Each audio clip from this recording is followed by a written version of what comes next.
तो चलिए देखिए आगे देखिए, यस ब्लॉक की तत्व आप लोगों का चल रहा था। आगे है नेक्स्ट, आप लोग हेडिंग डाल दीजिए उपलब्धता, अकरेंस। तो यस ब्लॉक के तत्व कहाँ पर पाए जाते हैं, तो इनके बारे में हम लोग पढ़ेंगे आज। तो देखिए यस ब्लॉक के तत्व है, तो यस ब्लॉक तत्व की उपलब्धता कहाँ कहाँ ये पाया जाता है। तो देखिए सबसे पहले क्षार धातुओं में से सोडियम, यानी जो सोडियम होता है, और पोटेशियम के यौगिक ये प्रचुर मात्रा में सबसे अधिक पाए जाते हैं, ठीक। जबकि लिथियम, रुबिडियम और सीजियम के यौगिक अल्प मात्रा में पाए जाते हैं। सोडियम और पोटेशियम अधिक मात्रा में पाया जाएगा, और लिथियम, रुबिडियम और सीजियम ये बहुत अल्प मात्रा में पाया जाता है, ठीक है। इसके अलावा देखिए फ्रेंसियम एक अति रेडियो एक्टिव तत्व है। फ्रेंसियम क्या होता है? रेडियो एक्टिव तत्व होता है, ठीक है। यह प्रकृति में नहीं पाया जाता क्योंकि इसको कृत्रिम तत्व बोलते हैं, यानी जिसने इसको मानव ने बनाया है। फ्रेंसियम जो मनुष्य ने जिसको बनाया है उसको कृत्रिम, ठीक है, बोला जाता है। तो ये क्या है? कृत्रिम तत्व है। फ्रेंसियम के अधिकतम दीर्घ आयु वाले समस्थानिक, तो देखिए यहाँ पर फ्रेंसियम 223, ठीक है, की अर्ध आयु मात्र 21 मिनट होती है। जो फ्रेंसियम की जो अर्ध आयु होती है वो केवल 21 मिनट ही होती है। अतः क्षार धातुएं कम आयनन विभव के व अधिक विद्युत ऋणात्मकता के कारण, ठीक है, क्या होता है? अधिक विद्युत ऋणात्मकता के कारण ये अत्यधिक क्रियाशील होते हैं, जिनका कारण प्रकृति में मुक्त अवस्था में नहीं पाई जाती है, ठीक है। इनको ये मुक्त अवस्था में नहीं पाए जाते, और इनका जो आयनन विभव होता है और ये अधिक विद्युत ऋणात्मकता के कारण ये ऐसा होता है, ठीक है। फिर आगे ध्यान दीजिए, इसमें क्या है? क्योंकि ये वायुमंडल में विद्यमान ऑक्सीजन यानी O2 और उसके बाद फिर देखिए फिर कामा है नमी, उसके बाद फिर कार्बन डाइऑक्साइड आदि से ये अभिक्रिया करके हाइड्रोक्साइड, ठीक, जैसे देखिए यहाँ पर सोडियम के साथ देखो ये हाइड्रोक्साइड के रूप में यहाँ पे जुड़ जा रहा है, सोडियम हाइड्रोक्साइड। और फिर आगे देखिए कार्बोनेट जैसे Na2CO3, तो यहाँ पर क्या है? सोडियम कार्बोनेट है आदि बना लेते हैं, ठीक। बल्कि संयुक्त अवस्था में यौगिकों के रूप में भी ये मिलती है। सोडियम और पोटेशियम जो होता है, ठीक है, ये यौगिकों के रूप में भी ये मिलती है। फिर आगे देखिए भूपर्पटी में द्रव्यमान से सोडियम और पोटेशियम का स्थान क्रमशः 7वां अथवा 8वां होता है।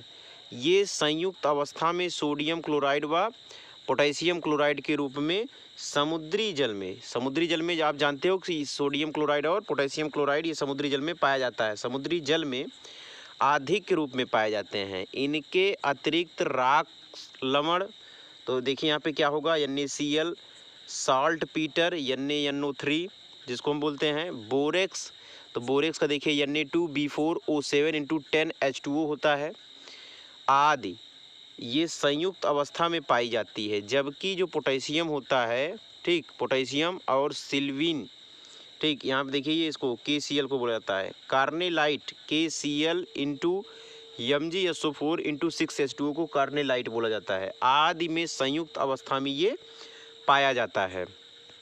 आगे देखिए फिर क्या होता है? क्षारीय धातु भी क्रियाशीलता धातुएं हैं। तो जो क्षारीय धातु होते हैं बहुत क्रियाशील धातुएं होती हैं, ठीक है, जो मुक्त अवस्था में नहीं पाई जाती। ये संयुक्त अवस्था में हमेशा पाए जाएंगे, मुक्त अवस्था में नहीं पाए जाएंगे। क्षारीय मृदा धातुओं की भूपर्पटी में द्रव्यमान के आधार पर कैल्शियम तथा मैग्नीशियम का स्थान क्रमशः 5वां तथा 6ठा है, ठीक। कैल्शियम जो मैग्नीशियम का स्थान होता है ये क्या होता है? 5वां तथा 6ठा होता है, ठीक है। सबसे अधिक जो एक्टिव होते हैं तत्व जो देखिए स्ट्रांसियम 15वां और बेरियम 14वां तत्व भूपर्पटी में बहुत कम मात्रा में उपस्थित होता है। आगे देखिए बेरिलियम एक दुर्लभ धातु है। बेरिलियम क्या है? बहुत दुर्लभ धातु है। जबकि जो रेडियम होता है ये रेडियो एक्टिव होते हैं। जो रेडियम होता है वो क्या होता है? रेडियो एक्टिव होता है। इसकी मात्रा अग्नेय शैल में मात्र 10⁻⁻10% ही होती है। अग्नेय शैल में जो ये रेडियो एक्टिव तत्व होता है रेडियम, ये 10⁻⁻10% ही होती है। अतः क्षारीय मृदा धातुओं की बाहुल्यता का क्रम निम्नलिखित प्रकार है। देखिए इसमें कौन सा, तो सबसे पहले देखिए यहाँ पे कैल्शियम अधिक मात्रा में है, फिर उस ठीक है calcium is greater than magnesium is greater than barium is greater than, देखिए यहाँ पे strontium is greater than barium is greater than radium. ठीक है, तो सबसे ज़्यादा कैल्शियम पाया जाएगा, फिर मैग्नीशियम, फिर बेरियम, फिर स्ट्रांसियम, फिर ठीक है बेरिलियम, फिर स्ट्रांसियम, फिर बेरियम और फिर रेडियम। तो बेरियम की बाहुल्यता बहुत कम होती है जिसको निष्कर्षित नहीं किया जा सकता है। ठीक है, यह संयुक्त रूप से बेरिल, तो बेरिल देखिए यहाँ पे BeO into Al2O3 into 6H2O, तो यहाँ पे है तो देखिए 3BeO into Al2O3 into 6H2O के रूप में देखिए बेरिल पाया जाता है संयुक्त रूप से। तथा फेनासाइट फेनासाइट में देखिए तो Be2SiO4 जैसे सिलिकेट खनिजों में पाई जाती है, जबकि क्या होता है मैग्नीशियम मैग्नेसाइट, और फिर देखिए यहाँ पे MgCO3 है, dolomite MgCO3 into CaCO3, Epson लवण यानी MgSO4 इंटू 7H2O आदि खनिजों के रूप में कैल्शियम लाइमस्टोन तो CaCO3, gypsum CaSO4 into 2H2O। ठीक, इसके अलावा देखिए एनहाइड्राइट CaSO4 आदि खनिजों के रूप में। ठीक है, और देखिए स्ट्रांसियम केलेस्टाइट, तो यहाँ पे देखिए SrSO4, स्ट्रांटियाइट तो स्ट्रांटियानाइट देखिए इसमें क्या होता है SrCO3 आदि खनिजों के रूप में, तथा बेरियम बेराइट्स तो यहाँ पे BaSO4, विदेराइट BaCO3 आदि के रूप में ये पाए जाते हैं संयुक्त रूप से।